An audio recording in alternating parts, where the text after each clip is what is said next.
네, 방금 얘기했던 것처럼 교육부가 다음 주 25일, 이제 목요일이죠. 전북 상산고와 경기 안산 동산고, 또 전북 군산 중앙고에 대해서 재지정 취소 동의, 부동의 여부를 놓고 이제 결정을 할 예정인데요.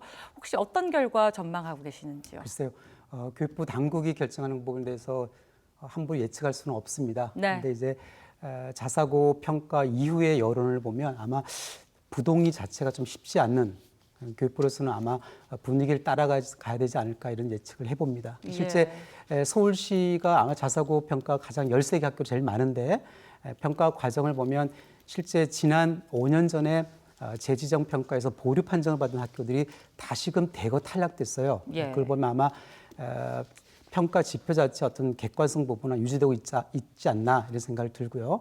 그다음에 실제 자사고들이 나름대로 그동안 교육과정 운영이라든가 그런 부분에서 개선을 했어야 되는데 아마 좀 의지가 약하지 않았나 이런 판단을 해봅니다. 그렇다면 아마 교육부 행정당국으로서 판단도 아마 나오지 않을까 이렇게 생각을 해봅니다. 네, 이번 주 계속해서 자사고를 두고 논란이 많은데요. 지정 취소에 반발한 학교들과 달리 스스로 자사고 지정 취소를 요청하는 학교들 역시 속출하고 있다고 합니다. 이에 대해서는 어떻게 보시는지요? 네, 실제 그 배경에는 아마 자사고에 지원한 학생들이 점차 계속 미달되는 사태가 있었던 것 같아요. 그러니까 실제 제도적으로 자사고가 후기 일반계 고등학교에 학생 우선권을 선발을 줬어요. 근데 법 개정을 통해서 자사고가 후기 일반계와 같은 시기에 학생을 모집하는 그런 제도적인 개편이 있었습니다.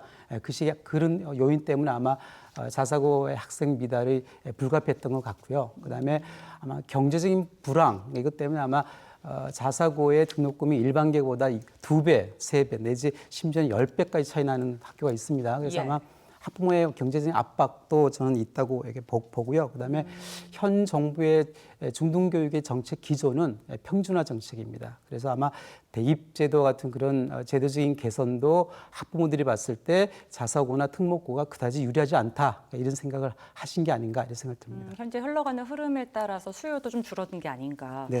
네, 운영에 있어서 어려움을 해소할 수밖에 없는 어떤 불가피한 결정이었다고 보시는군요. 알겠습니다. 자, 다음 한번 이슈 살펴보죠. 어제 학교 비정규직 노조가 기자회견을 열고 정부와의 교섭 결렬로 인해서 2차 파업이 있을 것이다 예고했는데요. 이거는 어떻게 생각하시는지요? 네. 학교 비정규직 노조 같은 경우에 실제 아마 요구하는 조건이 열악한 처우하고 그다음에 높은 노동 강도 이걸로 볼 수가 있어요. 실제 자체 노조의 조사 결과에 따르면 급식 노동자 1인당 학생 145명의 식사를 준비를 한다고 나오고 있습니다. 실제로 너무 많네요. 네, 그래서 실제 노조의 그런 그 처우 같은 부분을 충분히 이해할 만하고요. 그리고 임금 급여 같은 부분도 정규직 교원에 비해서 70% 이하로 지금 나오고 있어요. 그래서 아마 자체적으로 이해할 만한 부분이 있지 않을까 생각합니다. 네. 처우 개선뿐만이 아니라 어떤 해법으로서 또 정책적으로 좀 요구할 수 있는 것도 있지 않겠습니까? 그렇죠. 그러니까 그동안 우리 학교가 보편복지라든가 그다음에 복지 부분의 어떤 확대 때문에 학교 기능이 굉장히 과기능화됐습니다. 그래서 학교 영역에 비정규직에 관한 그런 직종들이 많이 생겼어요. 그렇다면 우리 교육부에서는요, 그런 학교의 기능이 과부하에 걸리면서 늘어난 비정규직에 대한 실태 조사를 먼저 차분히 해야 될 것 같고요. 그다음에 비정규직 노조가 요구하는 교육 공무직 같은 부분도 법자 부분 이 부분도 교육부가 좀 고민해 봐야 되지 않을까. 근데 물론 비정규직 직종에 대한 전문성 신장 이런 부분도 같이 병행해서 진행돼야 되지 않을까 이런 생각을 해봅니다. 네, 사실 교육 환경에 어떤 차질이라든가 문제가 생기는 게 사실은 불가피할 것 같은데 빨리 이 문제 좀 봉합됐으면 하는 바람입니다. 네. 자, 교육부가 그제부터 17일부터 연세대를 시작으로 대규모 사립대에 대한 종합 감사에 착수했습니다. 이를 두고 사학 혁신을 기대하는 목소리라든가 공적 책무성을 강화하는 그런 어떤 시도다라고 보시는 분들도 있지만 자율성 침해다 이렇게 반발하는 목소리 역시 거센데요. 어떻게 생각하시는지요? 네.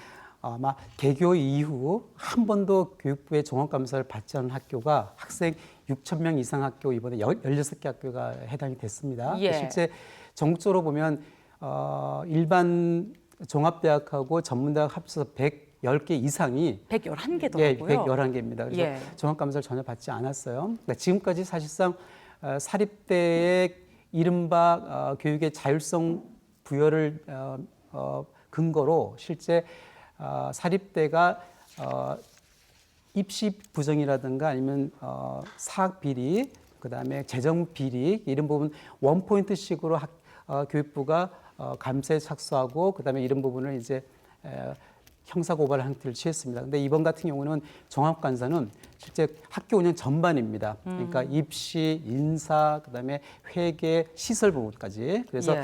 아마 종합감사는 처음 실시되는 거고요. 그다음에 사립대 입장에서는 사실상 모든 학사 업무가 마비되고 거기에 집중해야 되기 때문에 부담스러운 건 사실입니다. 그리고 일각에서는 이제 사립대학의 자율성 침해다 이런 얘기를 합니다. 근데 교육부 나름의 또 이해를 할 만은 합니다. 교육부는 교육을 수요를 하는 학생과 학부모들 입장에서 예.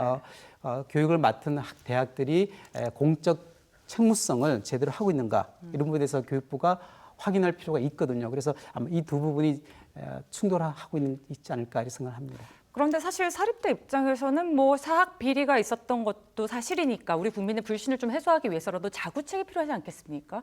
어떤 자체적인 기구라든가 감사 제도 이런 것들 좀 네. 필요하지 않을까 보는데요. 대학 같은 경우에 굉장히 대규모 기관이에요. 그래서 어떤 형태든 간에 비리가 등장할 수밖에 없어요. 그런데 사립대 입장에서는 외부의 특히 공적 기관일지라도 교육부 같은 외부 기관의 간섭이 자율성 침해로 느끼는 건 이해할 만합니다. 예. 네, 근데 이제 제가 보기에는 사립대 자체 내 정화가 필요하고요. 사립대 내부의 감사라든가 운영 전반에 대한 평가 이런 부분에 대한 어떤 자책 제도가 있어야 될지 않을까 생각해요. 예를 들면 유럽 같은 경우에 옴부즈만 제도 같은 게 있어요. 그러니까 내부의 객관적이고 간섭으로부터 떨어져 있는 중립적인 기관이 내부의 모든 운영에 대해서 책임지고 평가할 수 있는 그런 기구. 그게 아마 필요할 건데 우리 같은 경우 그런 것도 한번 생각 좀 해볼 수 있습니다. 예, 맞습니다. 자체적인 신뢰 회복을 위한 노력 또한 필요하고요.